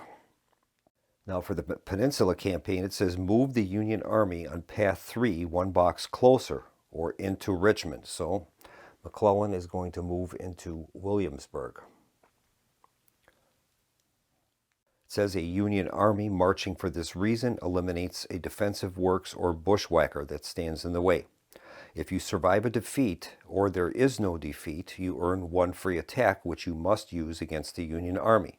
If you push the army back a region, the event ends and you continue the turn. But if you failed, advance the Union 1 more box closer into Richmond and earn 1 free attack. Continue the dance until you succeed in pushing the army back or until there is a defeat. All right. So in this case, we get a free attack against McClellan. And if we can drive him back, that will end the campaign. All right, so we're going to have to attempt to drive McClellan back. Now, we have an artillery force here we can use. That'll give us a +1 if we need it. So this is listed as a free attack. So I don't think we spend Beauregard in this case. It says a free attack. So nope, we don't spend him. So he's going to launch the attack on McClellan. We're at -1 on the track for the state's rights. So we need a 3 or better. Here is the roll. We've rolled a 1. Oh my goodness. A 1 minus 1 is 0. So even if we use the artillery, it's not enough. So that means that we are driven back to Bermuda 100. The artillery will go with us, and McClellan continues his advance. All right, we're going to try the attack again. It says we get a free attack, so Beauregard will launch an attack on McClellan. Here's the roll. We rolled a 4, and that is sufficient to drive him back and stop the Peninsula campaign. All right. And since we've won the Peninsula campaign, we're supposed to place the objective tile in the Maryland-Pennsylvania region on path 2 and replace the Union Army on path 3 with Butler. So McClellan is now path 3. Path 3. Where are we at? Oh, that's path 3. So it gets replaced with Butler. Okay, that's what it is. So path 3 now becomes Butler. Okay. And so we'll place the objective tile in Maryland and Pennsylvania. That objective tile allows us a northern invasion if we choose to do that. And now the Union armies will advance on tracks 1, 5, and 6 with a sustained offensive on 5. So 1 is coming in, 5 is coming in, attacking AP Hill, and 6, the Army of the Gulf, is making another move on Port Hudson. Okay. And we'll begin with an attack by Jackson on McClellan at Manassas. And we're going to be at +1, Virginia General, -2, so we're at -1. Here's the roll. We rolled a 4, so that's a 3. McClellan is forced back. That's great. And now I think Hardee is going to launch an attack on the Army of the Gulf in Port Hudson. So we'll spend Hardee and launch the attack. -1. We rolled a 2. -1 is 1. Not good enough. I guess we will have Bragg launch the attack. We'll see if Braxton Bragg can push the Army of the Gulf back. -1. We rolled a 5. We've done it. And the Army of the Gulf retreats back to New Orleans. All right. Now we've got a larger issue, and that is Grant. We've got A.P. Hill and Van Dorn there. And we'll have to decide what we want to do. And I think we're going to have A.P. Hill launch an attack on Grant. So we will do that. And I'm going to bring in a cavalry general. And I think we'll bring Jeb Stuart in. We'll see if he can do it. Now, this is a question that I have. Jeb Stuart is a Virginia general. Okay, now I don't know. It is not logical to have Jeb Stuart in the Western Theater. So, but according to the rules, it doesn't state that Stuart is locked into only the Virginia area. It does say for Virginians that Confederate generals on a path, Lee and Jackson, may only be placed in paths 1, 2, and 3, meaning in Virginia. It does not say Stuart, though. I wonder if that's an oversight or if I'm allowed to use it. The rules don't prohibit it. I'm going to quickly check and see if I've got anything in the errata.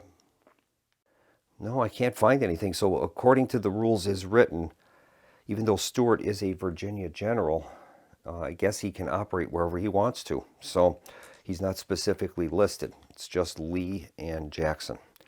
Okay, we'll see if Stuart arrives. The roll is a 4, so Stuart has arrived. That'll get us a +1 for the attack. So we're going to be at 0, +1, and -1 for the state's rights. So we need a 4 or greater. Here's the roll. We rolled a 3. It's not enough. So that cavalry unit will go back. And all we have left now is an attack by Van Dorn, and I guess we will try to use that. This one's going to be at a -1, so we need a 5 or 6. We've done it. Van Dorn once again pushes Grant back into Corinth. That is great. He did his job. Good old Van Dorn. Now we've got $7 in the treasury, and we need to try to get rid of that line cut. So I'm going to be efforting our infrastructure level and see if we can solve that line cut. We need a 5 or better. We'll spend $1. And here's the roll. We've done it. We've got a 5.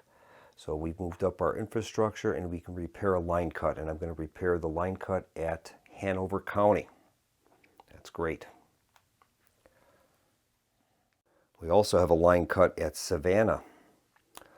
And that is on our track number 4 with A.S. Johnson. I forgot about that. I hope I didn't. I may have forgotten about that when the Army of the Cumberland attacked us. Well, I'm going to try to effort the infrastructure level, and I think what we're going to do is we need to save some of that money. We're going to use a slave pip. That'll cost us 1 point each on the diplomatic tracks, and we'll see if we can effort the infrastructure. We've done it. We got a 5, so we've done that. We can repair the line cut in Savannah, and we're going to gain a railroad, a train.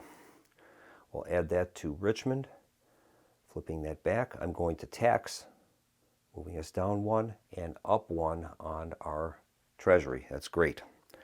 Slave will return to slave quarters. All right. All right, there's no Union despoliation at this point, but there is a sustained offensive on track 5. So that means Grant is returning. And we can launch attacks to try to drive him back, but unfortunately Van Dorn and A.P. Hill are exhausted.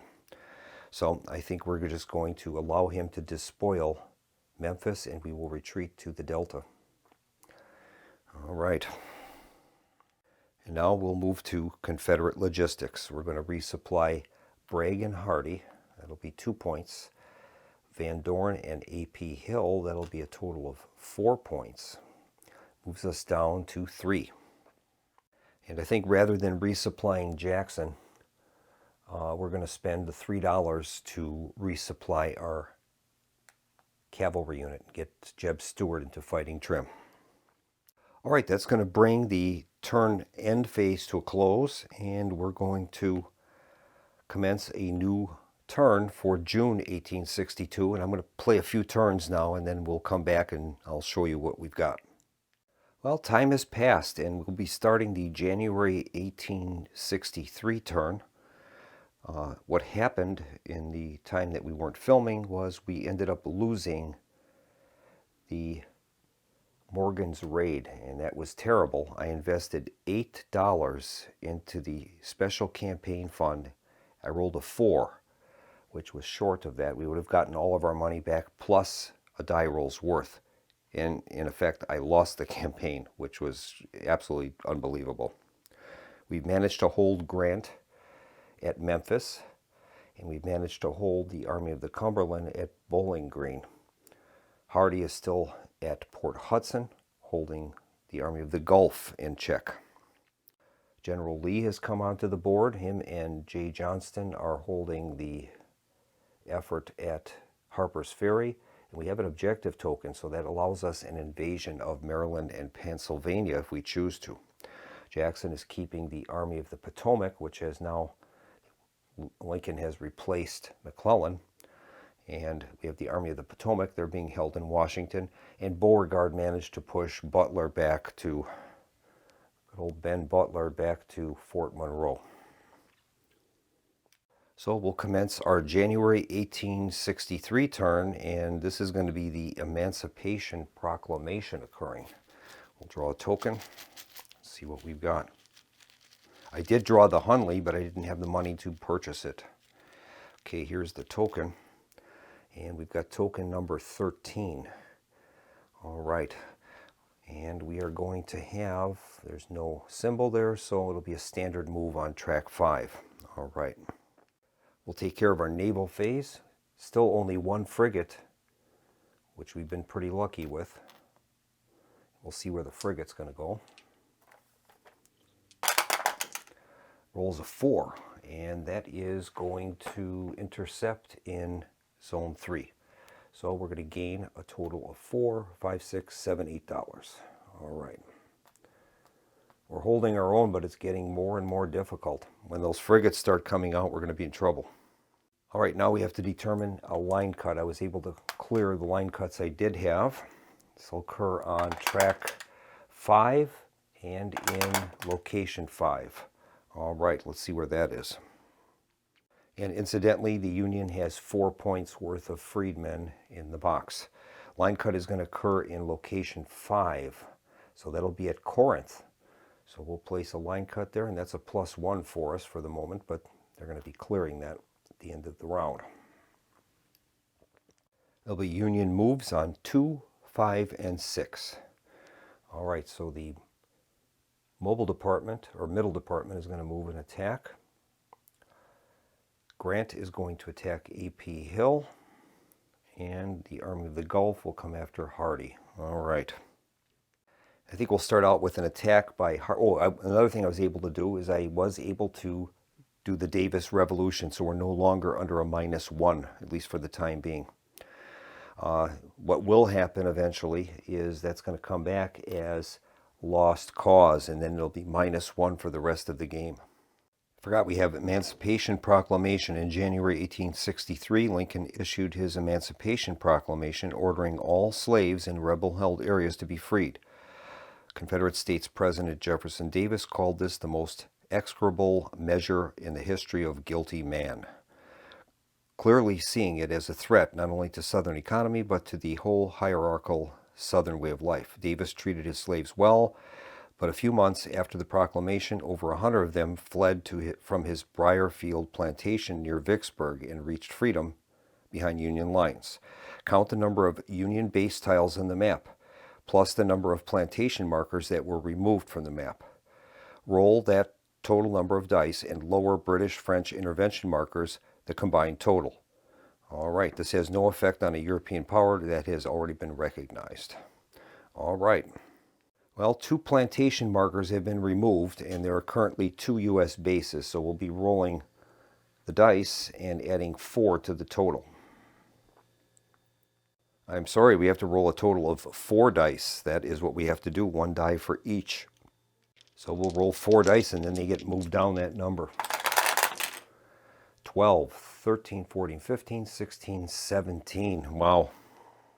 All right, 17 boxes it has to move down. The British one is here. 17. 1, 2, 3, 4, 5, 6, 7, 8, 9, 10, 11, 12, 13, 14, 15, 16, 17. Wow. And the British one would be one above that. Okay. And now we'll make our attacks on the Union armies. And I think we are going to...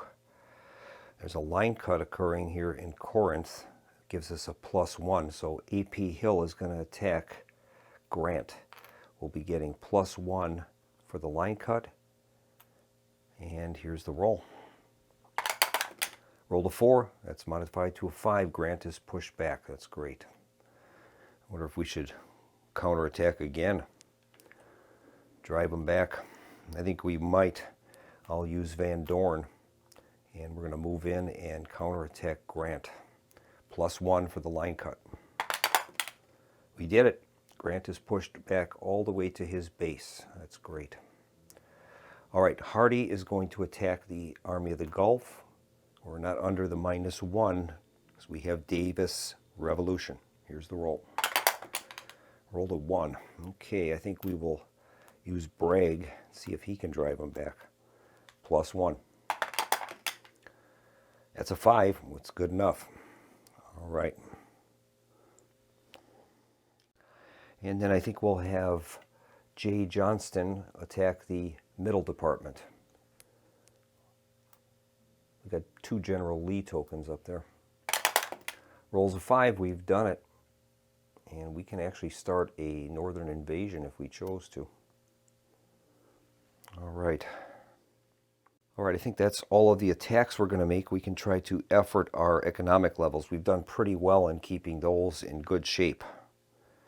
And we have $8 in the coffers. I think we'll attempt to effort the agriculture. So we'll spend $1 and make the roll. We're looking for a 4. We did it. So we've efforted that, and we can gain a defensive works, and I think we will do that. And I will also tax, moving that down 1, so it'll get us back to 8. And we get a defensive works. I think I'll place that in Memphis. It'll help to defend against Grant. Now Lee does have the opportunity for a northern invasion. We have the objective token out here. And I'll just read through what's happening with this. During the game, there may be as many as 3 northern invasions where the South can invade the North and attempt to raid Yankee property, panic Yankee politicians, and convince Europe that the South is a serious contender. There were 3 invasions: Lee's Maryland campaign, 1862, Lee's Gettysburg campaign, 1863, and Early's Washington raid, 1864. All 3 invasions used the same rule. The player may launch a northern invasion during his actions if a northern region, Maryland, Pennsylvania on path 2, Washington, D.C. on path 1, contains a black objective tile. If you control the region adjacent to the objective tile, you can announce you are launching a northern invasion. You can do this at any time during your actions as long as 2 conditions are fulfilled. The objective tile has the picture of a cow and boots on it. And that's what we've got out here. And that's a -2, you'll notice there. And that says, the player launches a normal attack into the objective region. As with any other attack, you can commit cavalry if otherwise able. The attack stack must contain at least 2 stars worth of generals. There is no Virginia general bonus since the battle is outside of Virginia. You fight the battle with a -2 to your dice roll, fighting too far from supply lines.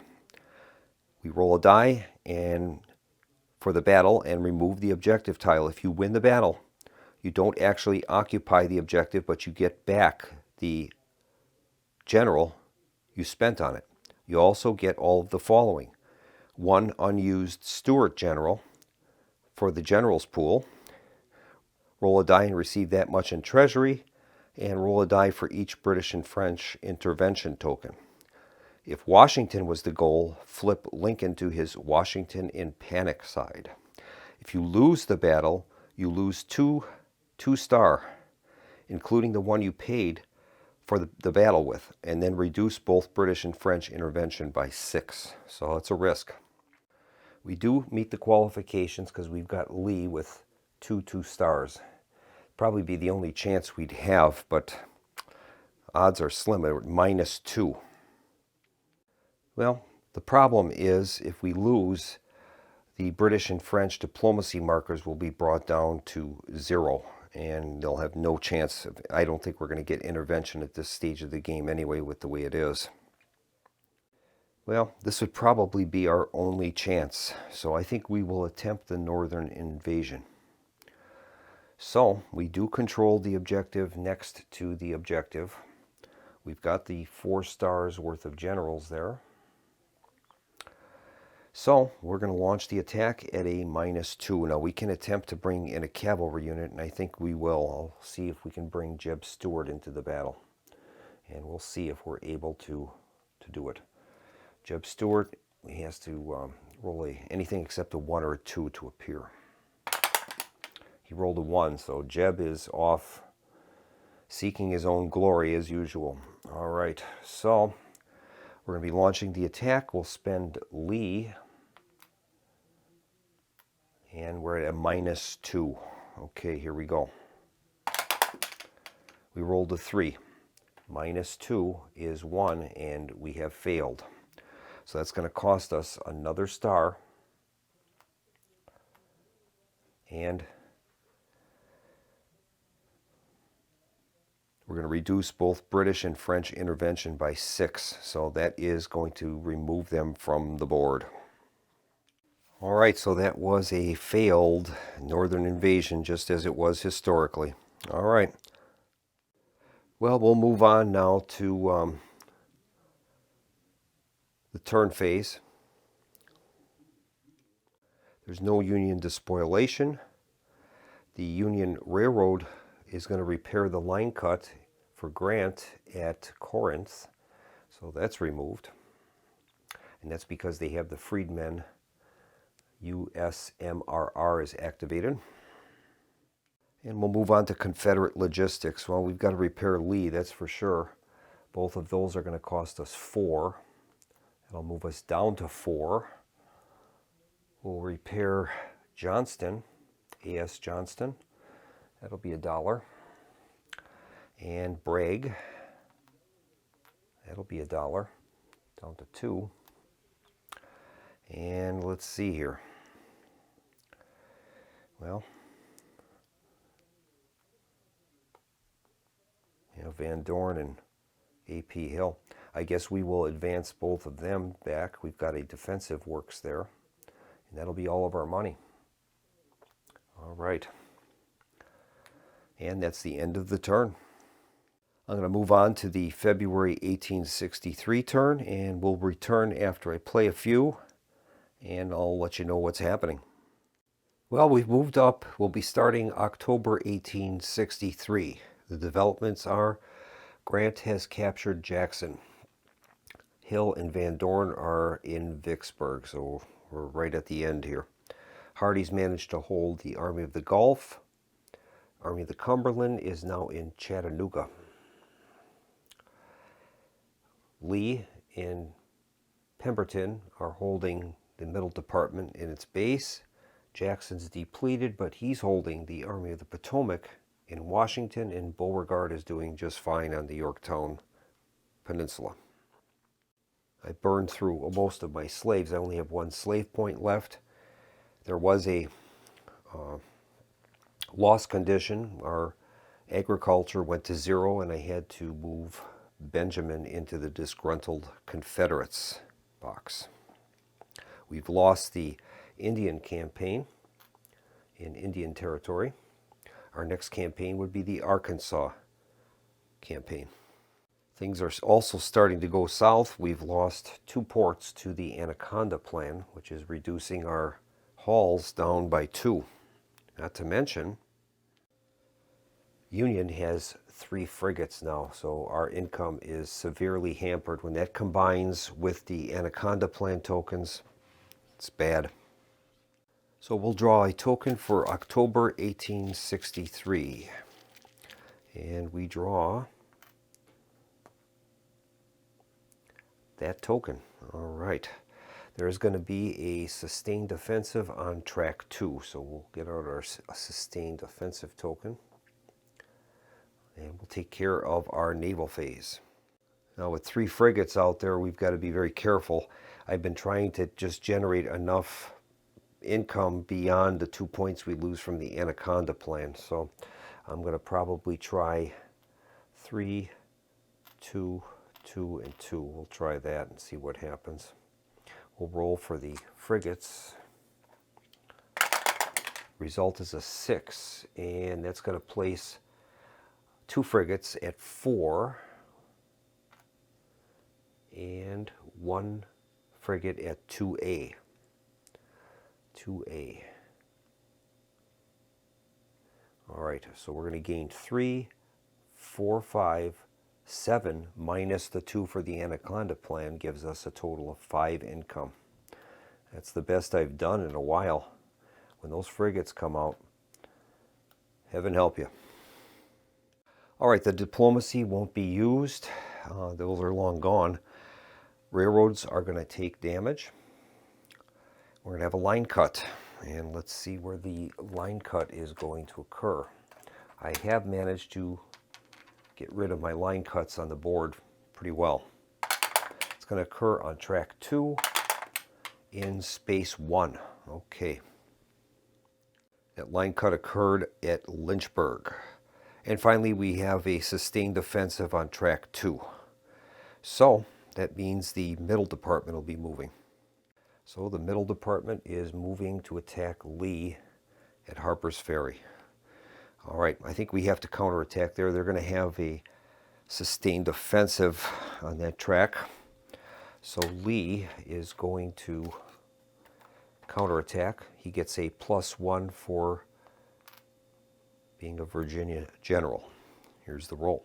He rolls a 4, so that's enough to push them back, but they're coming again. Oh, I had a -1 on that as well for the line cut, so that would have been a 3. It's still enough.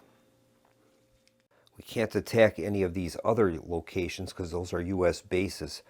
So, like Chattanooga and Jackson and New Orleans. All right. Well, we've got $5 in the bank, so I'm going to have to repair Lee for $2. Puts us down to 3. And then I'm going to repair Jackson, one of his, for $2. Puts us down to $1. Got nothing in the special campaign budget.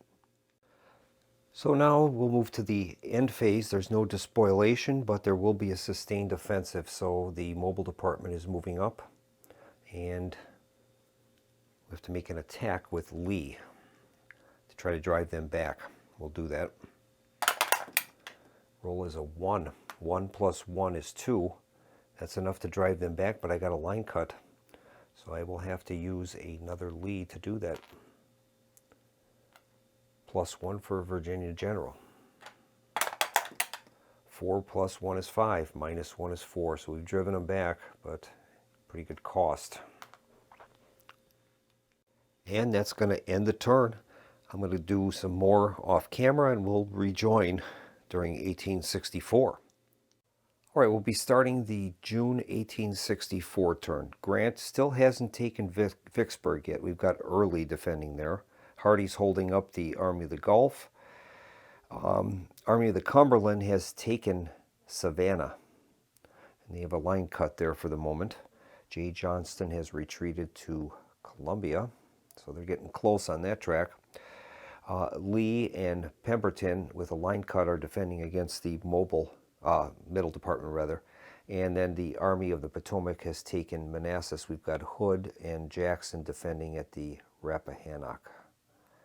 And then Butler is at Yorktown. There is no general defending on that path, so we're going to have to do something about that. Incidentally, I have lost the generals A.P. Hill, Beauregard, A.S. Johnston, and Van Dorn. All right, we're going to draw our chit. All right, the chit has been drawn. We're going to have a sustained defensive on track 1. So we'll place that out there. Now we'll take care of our naval phase. We're down to 2 blockade runners, and the Union has 4 frigates. Anaconda Plan has 2 ports tied up, so we have to generate, to get any income, we've got to get at least $3 of revenue. So I guess we'll try a 3 and a 2C. We'll see what the Union blockade frigates are going to do. Rolls a 6 with 4, and that's going to be double on 4, 2B, and 3. So we're going to be getting a total of $2, but it's -2 because of the Anaconda Plan. We have no revenue, and that's what's been happening the last 3 months. So we've got Union advances on track 1, Army of the Potomac. Union advance on track 2, Middle Department. Track 4 and 5. Okay, so the Cumberland and Grant. All right, those are the moves. And I suppose we're going to make an attack on the Army of the Potomac. And I think we'll use one of, well, these are all spent, so Jackson's token will be permanently removed, and we'll make the roll +1. And we've done it. So we've moved him back to Manassas. We'll spend Lee and make an attack against the Middle Department. +1, -1. Rolled a 3, so we're successful. Let's move him back. And we've got J. Johnston. He's unsupplied, so we would lose him if we make the attack. There's going to be a sustained attack on track 1. Yeah. I guess we'll have to try it. So I'm going to J. Johnston will be killed in action, and we'll make the attack. We need a 3 or better. We didn't do it. And now we'll move to the Vicksburg campaign. So at Vicksburg, I guess Early will launch an attack on Grant. Grant has a line cut to deal with, so we'll be getting a +1. We did it. Grant is pushed back. All right. I have no money. I have no other assets other than I can attempt to use our Confederate government politicians to try to effort our economic levels. All I have left is 1 industry, and the rest are in agriculture, so I guess we'll use those at this point. So I'll spend Mallory, and we'll attempt to effort our agriculture. And we've done it. And we'll try to use Trenholm. Same department. And we've done it. Okay, I guess we'll use Randolph. We need a 3 now. And we've done it. So we've improved our agriculture a little bit. I think I'll leave it there. I think we will use Hunter and try to effort our manufacturing level. We need a 2. And we've done it. So we've kind of staved off defeat a little bit, but terrible. We got no assets. Okay, we'll move on to Union despoilation, and that's what's going to happen. Railroad Company in Columbia has turned into a U.S. base, and we're going to lose a railroad level. There won't be any Confederate logistics. Have no money, and that is the end of the turn. So I'll play a few more ahead, and we'll come back and see what happens. Well, it is October of 1864. Army of the Cumberland entered Richmond from Fayetteville, and that ended up costing us the war. We were defeated. Main cause of the defeat was a lack of money in the treasury. We could not rebuild our armies.